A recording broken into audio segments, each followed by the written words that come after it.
ang taong sinaniban ng masamang espiritu. Mula roon, pumunta si Jesus sa bayan ng Capernaum na sakop ng Galilea. Nangaral siya sa sambahan ng mga Hudyo sa araw ng pamamahinga.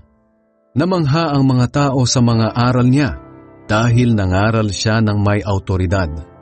Doon sa sambahan ay may isang lalaking sinaniban ng masamang espiritu. Sumigaw siya ng malakas, "Ano ang pakialam mo sa amin, Jesus na taga Nazaret? Naparito ka ba para puksain kami? Kilala kita. Ikaw ang banal na sugo ng Diyos." Pero sinaway ni Jesus ang masamang espiritu. "Tumahimik ka at lumabas sa kanya." At sa harapan ng lahat, itinumba ng masamang espiritu ang lalaki at saka iniwan ng hindi man lang sinaktan. Namangha ang mga tao at sinabi nila sa isa't isa, "Anong uri ang ipinangangaral niyang ito?